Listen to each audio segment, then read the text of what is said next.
Good day, my name is Maria Angeline DJ Marquez from GH3AA. In this video, I will discuss one of the literary work from Europe. So let us start.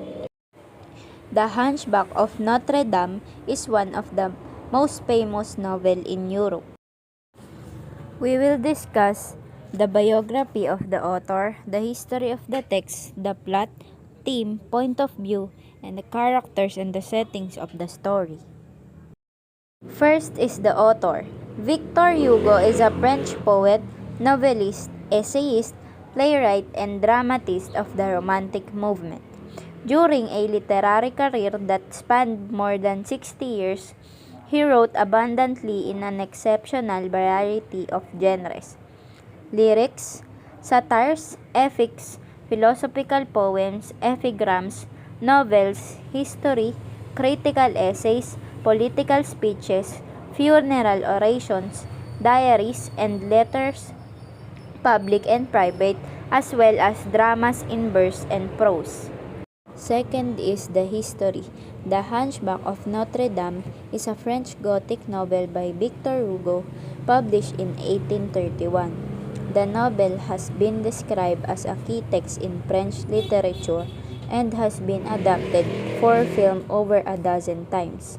In addition to numerous television and stage adaptations, such as 1923 silent film, a 1939 sound film, and a 1996 Disney animated film. Third is the characters. First, we have Quasimodo, the deformed hunchback who lives in the cathedral.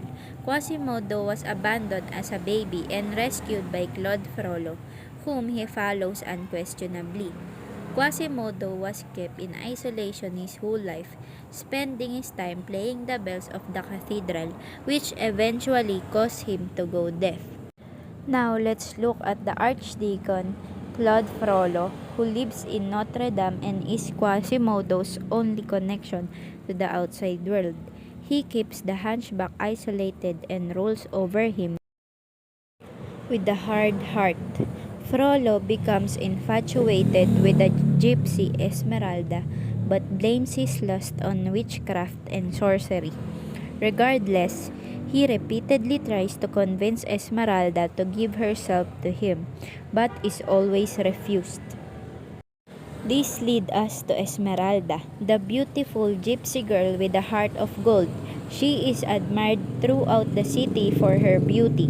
She treats others with compassion, which is shown when she gives Quasimodo water during a time of suffering.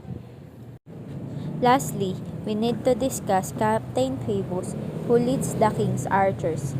He also lusts after Esmeralda and is able to seduce her. When he is stabbed by the jealous Frollo, he disappears and does not show himself even when Esmeralda is convicted of his murder. Fourth is the setting. The Hunchback of Notre Dame is set in Paris during the 15th century. Next is the plot. The Hunchback of Notre Dame is set in Paris during 15th century. The story centers on Quasimodo, the deformed bell ringer of Notre Dame Cathedral, and his unrequited love for the beautiful dancer La Esmeralda.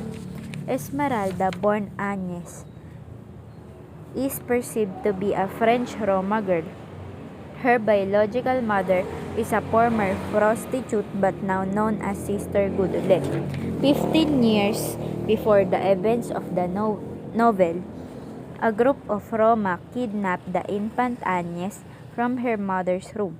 Esmeralda has no knowledge of her kidnapping. She lives and travels with the Roma as if she is one of them. Quasimodo first meets Esmeralda at the Feast of Fools, an annual festival parodying ecclesiastical ritual and cardinal elections. During the festival, Quasimodo is elected Pope of the Fools and subsequently beaten by an angry mob. Esmeralda takes pity on him and offers him a drink of water. Quasimodo thereafter falls in love with the dancer and decides to devote himself to protecting her. Unbeknownst to Quasimodo, two other men vie for Esmeralda's affection. Quasimodo's adoptive father, Archdeacon Claude Frollo, and womanizing Captain Phoebus. Esmeralda, for her part, has fallen hopelessly in love with Captain Phoebus. When he asks her to meet him in a secret late one night, she enthusiastically agrees. That night, Phoebus tries to persuade Esmeralda to sleep with him from a closet in Phoebus' room.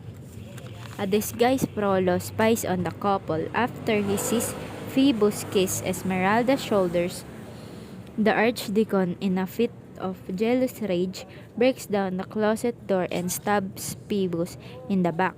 Phoebus collapses before he can see his assailant. Esmeralda too loses consciousness and Frollo escapes, leaving Esmeralda as the only suspect for the attempted murder.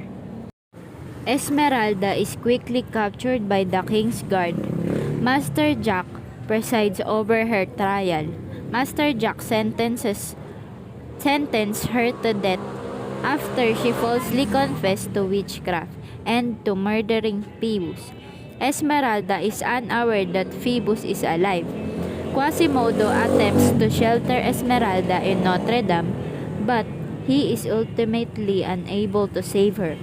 Frollo betrays Quasimodo and Esmeralda by taking Esmeralda from the cathedral and releasing her to an angry mob of Parisians. Shortly thereafter, Esmeralda is hanged, and Quasimodo, in his grief and despair, pushes Frollo from the cathedral tower. The novel ends many years later when two skeletons, that of a hunchback and that of a woman, are found, embracing in Esmeralda's tomb. Hugo reports that Phoebus also came to a tragic end. He married. The theme of the story. Hugo's The Hunchback of Notre Dame considers what it means to be a monster.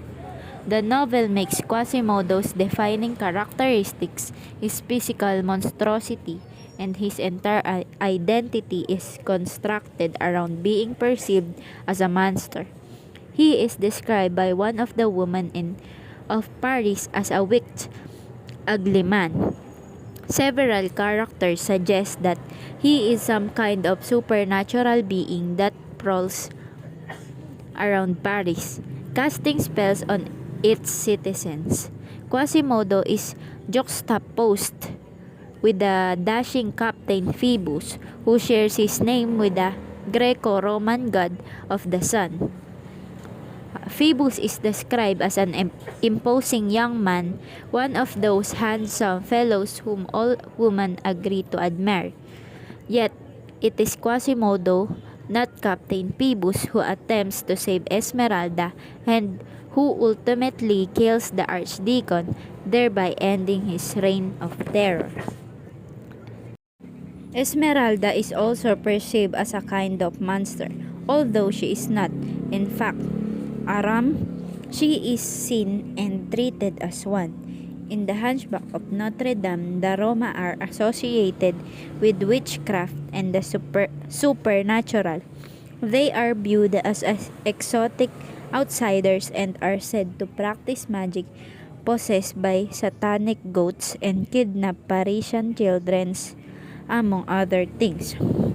Frollo exploits their association with the supernatural to sanction a Roma purge, just as Carmoli uses it to authorize Esmeralda's execution.